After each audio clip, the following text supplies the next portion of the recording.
They tried to scare some of you guys off, and so it's okay. Like at some point, so I spent like the last 20 years building a company in the HR space, and in order to be good enough to talk when HR ladies speak, you have to be an author. So my birthday's in 22 days, and my book's being released on my birthday, so that I'll be able to finally speak on stage when people are eating. It's I think 22 days to 50. And so, no shit. So today we're going to walk through some stuff, and I'll give you a little quick intro. They got me 30 minutes, and so I'm going to try to create like mind-bending leverage in 20 minutes for everybody in this room.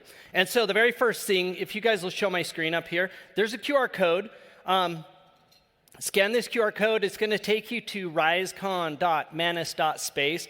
Trust me, it'll be worth it. You'll feel bad. Everybody who's not in this room is going to feel bad they didn't get this. But it's going to pop up a little form, and you're going to put in your name and your email address, and you're going to put in the URL of your business. So don't put in HTTPS, whatever. Just put in, refer.io or whatever the case may be. But so,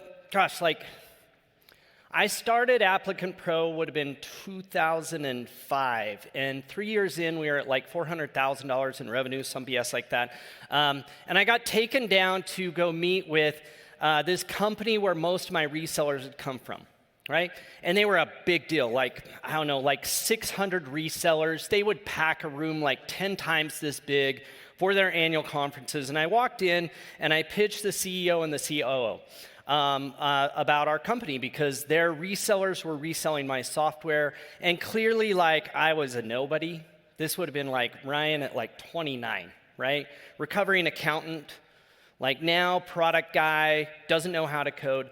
And I walked in the room, and there's a CEO there and a COO, and they're giving me a bunch of shit, and they're like pretty much looking down on me pretty well, which they should have been. I think at that point they might have been maybe $15 million in revenue, and I was like 500 grand or some BS like that.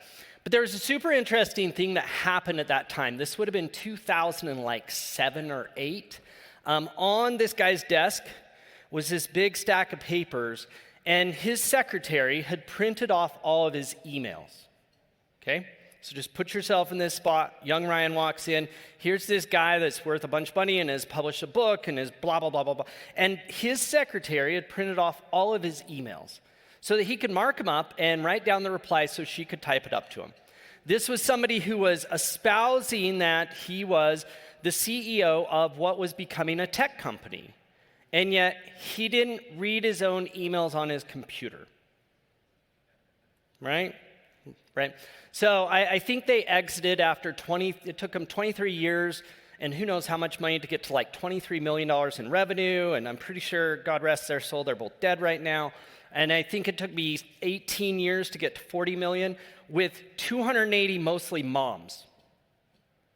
Literally, ApplicantPro was maybe 15 programmers, five people out on top of that who'd done any tech before, and 250, 260 part-time working moms who came from piano teacher and used to be the treasurer for their swim team, and I loved hiring people away from dentist offices, and so office managers for dentists, because they're kind of jerks. Just if you work for a dentist office and decide to have a baby, they disregard you as no longer loyal to them. So when I left ApplicantPro, while I'm going to talk about AI today, my HI score is pretty decent. I was spending $500,000 on house cleaning. So just let that sit with you. I was paying for the house cleaning for my employees, for 200 and almost 300 people. And so as we get in this, so I'm going to walk you through kind of AI, but my takeaway from this is, for me, we're entering some really dark, shaky waters right now, from a business standpoint, from an economic standpoint, from that type of stuff. And that means most of us are kind of like the captain of a pirate ship. Does anybody know how credibility is created on a pirate ship? Everybody seen Pirates of the Caribbean? Right, Captain Jack? Why do people follow Captain Jack? Anybody want to tell me why? What's the reason? My computer went to sleep, y'all. He can't die. He can't die. He's the craziest. He's crazy. What else? Like, they're not afraid of him. They could get off the boat. Like, why do they follow that guy? Is he like, so in the Navy, we have this like concept that is like the status equals respect, right? You have the number of stars on your shoulder and how long you've been in there, and that dictates that you need to follow that person to do what they say, whether they are smart or not. They've just been there the longest. On a pirate ship, that's not true. On a pirate ship, you follow the guy that you believe knows the stuff. He's crazy, he doesn't die, and like he's gonna solve the problem. And so when we enter kind of shaky waters, that's where we're at. So as leaders, that's the question. Like, think about your team, whoever they are, and ask yourself, like, why would they follow me into AI? Am I the best in the room at that for my team? Do they believe I will solve the problems and I'll figure it out? Or am I just like, hey, we got to figure this out, but I have no clue and I never use it? So for me, that's like the secret of ApplicantPro is I went first. I went always. I was going to go figure out the problem. I didn't die, like literally, physically, emotionally. Like I was going to stand in the heat of like every downturn. So as we look through this, I went through and I was like, I have really high standards for when I speak. And so today what could I do that would make it so that everybody in this room could go home and execute? Because here's the problem. You heard about 1,000 different things about context and context engineering and prompting and prompt engineering and pull prompts and push prompts and all kinds of stuff. Who in here feels like I know exactly what I'm going to do right now and it's going to be 10 times better than before I came in here? Raise your hand if that's where you're at. I know tomorrow I'm going to hop in AI and I'll be 10 times better than I was 2 days ago. Anybody? So the problem when you come to these things, you feel all this content. So I'm going to give you, by the end of, I maybe have like 14 minutes left. By the end of 14 minutes, everybody in this room is going to go, I know that tomorrow I will be 10 times better with AI than I was before I started. Everybody feel good? That's a pretty high bar, right? All right, super high bar. So here's what I built for you guys. So I took my session this morning, my table of 8 yesterday, probably like 4 other prompt threads from everything in this room, and I took it to Manus because I am a fan of Manus, and I can actually show you. I started vibe coding this platform like this morning. In fact, if I go up to the top of this, I'll show you what the first, let's see if we can get to the very top of what my very first prompt was. See if we can get to it. Was here's a whole bunch of transcripts of awesomeness. Let's go. So this is all my work today. Let's build an interactive deck off of this transcript of the key takeaways. It just happens that inside of this wonderful little folder, it has all kinds of cool skills in here. We just started releasing this to my team that they get this week access to my Manus, meaning they actually can like hit an API call to pull from my Manus. But so I was like, I want to build all the key takeaways of this. This one actually right here, I just dropped in the last session. So this is the last session, meaning like, my session? Yeah, the session from 5 minutes ago. This is how fast I am. I dropped this in between me back there at the end of his session and said, hey, let's build the human intelligence HI framework from his session. Let's pull open his mental models. Let's look at what would be if ineffective and effective, and what are the steps to take to actually implement. But for mine, so I could drop that in on anything, but for mine, my goal was, can I actually take what you should do tomorrow and go drop it in and give you the prompt run? So I'm going to grab one of these and I'll show you. So one of my favorite prompts is right here, 5 posts from 1 call. So if you record your sales calls and you want to double your lead flow, like literally I can give you the secret to double your lead flow. When I get done with a sales call, I'm going to take the transcript, I'm going to drop it in with a prompt, and I'm literally going to give you the prompt. I'm going to drop it in with this prompt, and it's going to say, listen to the conversation that went on here, pull from this person their pains and challenges, and write me 5 LinkedIn posts that I can post that will target people just like this person. Okay? So this is the flow on this. Here's the mental model. Before, I should know what to post on LinkedIn. After, every sales call I record is a content goldmine. Here's the reframe. I'm not the content creator. I'm the founder who has real conversations. So if I jump over here, here's the framework for it. Record the call, run the extraction prompt, review the 5 post types. But this little beauty right here, this guy actually built each of you the prompt for it.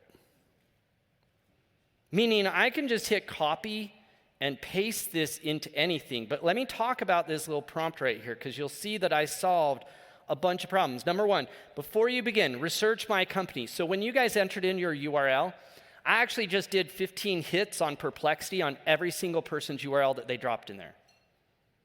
I know your company, your competitive model, what you sell, why you sell it, who you sell it to, who the personas are. I did all that research for everybody in here so you don't have to, because I'm tired of teaching people about how to do context. So I just got it for you. So when I drop this prompt right here, it's going to put with it this URL. Ryan did all the research for you guys. It's going to say, here's what your job is. Here's a sales call transcript. You have to drop that in. It's going to come up with all of these posts. The objection post, the insight post, the story post, the contrarian post, the how to post. That's it. I actually ran this. Here is the LinkedIn post. So this was me. I dropped in. Top of it, a transcript from a sales call and the LinkedIn profile of the person who's on the call. And I literally dropped in the exact same post, that prompt that I just gave you. And here's what it came back with. The objection post. Everyone on our team's using AI, but nothing is actually getting done. That's what a founder told me this week, and honestly, he's not wrong. Here's what's happening. Here's the problem, right? Here's our call to action. This should be the call to action on all of your social media posts right now. Comment word to get my free guide. Period. Not what do you think? What are your thoughts? None of that bullshit. Nobody wants to post their thoughts on your social media. Your target customer has a problem. Do you think they want to admit it on your post? If they solve the problem you're solving, then they're not going to admit it because they're not a good lead. They want the resource. So this actually is creating 5 posts on the fly. Every single one of you guys now has this prompt, right? Who in here has the ebook ready to go with this? Anybody? So if you don't have the ebook, luckily, I solved for that. If I come back over here and I look at this little guy right here, ebook from a transcript. My best way to create ebooks is by, anybody want to guess? Listening to a sales call to retrieve the core problems that are in it and creating the ebook off of that. So here's your little prompt. If I come over here to prompts, full ebook extraction from transcript, lead magnet title generator, all of these will run off of one or more of your sales calls. So I can literally just take this one right here, and I'll hit copy, and I can go to ChatGPT, because that's what I'm using today, and say, let's now run this. And it's going to map out my entire ebook. It's going to analyze the transcript. It's going to come up with a structured ebook. Fix your AI chaos. Here's the hook. Here's the chapters. Does this make sense to everybody? So this is taking, now I could put 5 of them in, especially if those 5 all came from the same persona. Right? So the very first thing I want to do is figure out what are my 5 personas in this room. I have founders of B2B versus founders of B2C versus founders of e-com. Those are my 3. I could create 3 ebooks for each of you guys by dropping in some sales calls from each of those personas, right? And then I would throw this prompt at it, which has, here's my entire ebook draft. So now, if we wanted to make this a little more powerful, I would come over here to my project folder, and I might put in here B2B content. I'll go create a project folder, and inside of this one, this is where I'm going to drop all of my content about this one B2B space, so that when you drop your prompts in there, it's going to keep repeating. And so this one little setup, it'll work. I don't care what platform you're going to use. You can use Gemini or Grok or Claude or any of those. But each of these, you can see our key takeaways, right? Hey, I want to know my data. I believe I've got one in here. Ooh, this one's super cute. So this one right here will actually take your QuickBooks export from the last year. So you can go into QuickBooks, and grab my month-by-month financial statements, my month-to-month P&L for the last 2 years. You can go into your CRM. You can grab all your export of all your actual pipeline data. And if you drop it in with this last one, vibe code my AI dashboard, if you drop that into Lovable or into Manus, it's literally going to vibe code a one-off dashboard. Anybody want to see what this looks like?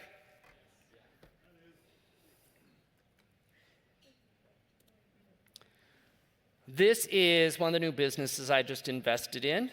This is their dashboard that shows all their customer personas of who they sell to and what they sell to them. This is off of their export from their CRM and QuickBooks, plus one prompt that built their very own dashboard. This prompt is sitting right here. So if we look at it, you're a full stack developer and business intelligence architect. You specialize in blah, blah, blah, blah, blah. Here's the knowledge base you're going to work from. You're going to review my website. You're going to review this URL right here is the one that has the research that I did on everybody in here. Each one is a separate URL. So you can see right here where it says AI teams. That's who I ran the research on. I wanted to vibe code a complete AI business analysis, parse and visualize the data, right? Revenue intelligence, customer journey funnel, persona segmentation. This is like a, I don't know, probably a $50,000 vibe coding prompt. Like you're welcome. But if you, it will interview you. So if you go drop that prompt in, it'll instantly be like, hey, this is cool. Where's your QuickBooks file? Also, where's your CRM file? And then Manus will go ahead and boil the ocean for you, or Replit, or whatever you want to use. So I'll pause. I have like 5 minutes left. These, basically, you could just pick one. If you just pick one of those, which I gave you access to all 20, and you follow the prompt, it's going to jumpstart any AI. I don't care what you use. You can go use Claude Code if you'd like. It's slightly offensive, but... and it will be like I just jump-started your entire prompt flow for you. Does that make sense? I'm going to pause right here. Questions about this? Like it, hate it? It's a lot. I should have just built 2 or 3. I tend to be a bit of an overachiever. Yeah. Thank you. So on a one-off, that makes sense to be able to run it into a prompt and generate it that way. But if you're having something like that dashboard, or why not make it into skills so that you don't have to create a prompt every time, and then that becomes a workflow instead of just a one-off? Sure. So you begin. So that's a great question, right? So if you want to know how I get really, really great at what I do, I start with, can I build a really cool prompt to get to awesome? Now, if I was in Manus, I would be like, now use the skill creator and build me the skills that gets me back to this every single time. Right? So yeah, 100%. I would then point it back at itself once I got down to, hey, you built me 5 LinkedIn posts and 5 ebooks and whatever the case may be. Now build me a skill so I don't have to use the prompt again. Yeah, but I couldn't build skills for everybody in the room and install it like I could do this with a prompt. Plus, some of you schlubs are still using ChatGPT and it doesn't have skills.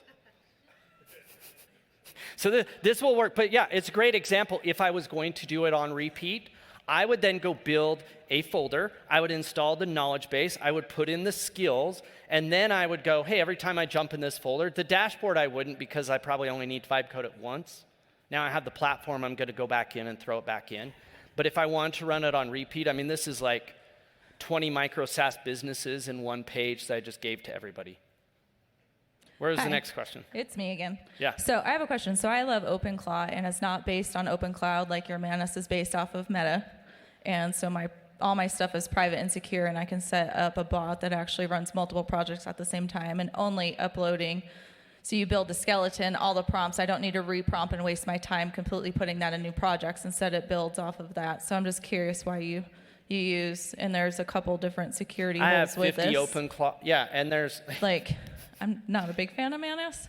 So I'm just curious your take on like dropping financial records in there. There's like multiple different clauses that they have on it that says your data and your prompts are used to train their AI agents. 100%, and instead you're giving it to OpenClaw, and then you're throwing that to Anthropic, or what language model are you using under it? So I download them and then I run them all locally on my Mac Mini. So then none of my stuff does until I publish it to GitHub or Sopabase or any of that. But I don't actually physically have to publish anything at all. Yeah. So I could point Manus at Gemma or Gemma or Quen or any of those things, and I could be super afraid that everybody's going to take my information. But let's be honest, like, I'm just way faster than whoever's going to take it. But at the end of the day, like, you also just gave that to the average person in this room who isn't as technical as you. If I go install OpenClaw, that's basically like a 15-year-old with a massive ego and no concept of getting fired that do not have the capabilities to lock down OpenClaw. But I have it as well. Here's the best way to think about it. If ChatGPT is like a first grader usage of AI, and like Claude might be like middle school usage, and Manus is like high school, and OpenClaw is, I'm literally creating a human from scratch. If you don't have the capabilities to climb this ladder, then there's a good chance you're going to create a giant mess with it. But I'm simply not that afraid that it's seen like my profit and loss. All my ApplicantPro P&Ls are published for Inc. 5000. And most of what I do is marketing. So since mostly I'm building personas, which you should be able to figure out, and I'm creating ebooks, which I'm going to let you download for free, and I'm going to create a bunch of content and all that stuff, I'm just not as afraid because I'm pretty sure Facebook has everything about me already. It's not just that. It's them uploading. If somebody was to not know what they were doing or go in there and say, hey, yeah, wait, it said I could download all my QuickBooks stuff. Like, no, that's a huge no. Yeah, and this is a 100%. web-based product. If you guys don't want to use any of this, you don't have to. You don't have to use any of it at all. Don't upload your QuickBooks at all if you don't want. By the way, like, there's nothing special about your P&L. Like, yeah, you made X amount of money and you had Y number of expenses in that, but last I checked, like, that ain't that special. I didn't say put your social in, right? But yes, you should be afraid, but also you should be afraid that they're going to replace all your companies anyway. Like, I just don't wake up every morning in fear because at the end of the day, like, there's a lot of stuff to be afraid of. But yes, you could do it any way you want. You could lock it down any way you'd like. Well, you could do that, but you create efficiencies with Claw and the fact that you don't have to rebuild it in every project file. Instead, it's just built in the machine, and that's how it runs, period. So you're not constantly redirecting or reprompting. It's just 100%. done. Yeah. 100%. There are a million ways that you can do this. Thank you. This way's pretty cool for schlubs. Thank you. You know, I might have... There are a million ways that you can do any of this stuff, and everybody's got an opinion, right? And I kind of stand by some of my stuff because, you know, like, I'm 10,000 hours into this shit, and I happen to be pretty successful at it. It doesn't mean it's the only way. There's a million ways to do it. You could use OpenClaw. I have 50 agents in OpenClaw. I trust them to mentor people. I'm just not quite sure I'm trusting them to actually do code and run my business for me yet because I have concerns not about the security, but about them burning, what was it, Jeremy? $500 the other day fighting over being mad at our CTO because they were staging a small uprising against our CTO. And yes, my information was safe with them, but $500 worth of tokens later after they decided to stage an uprising because they were upset that our CTO hadn't given them back their feedback they wanted quick enough, that was a challenge. And so all of these things have potential challenges, but there's the prompts. You could also drop those prompts into OpenClaw. Have at it. Ryan, I think people have more questions for you. So I'll tell you what, thank you for taking your time. 100%. Thank you for taking the questions. Thank you for opening some minds here. Will you give a round of applause, please?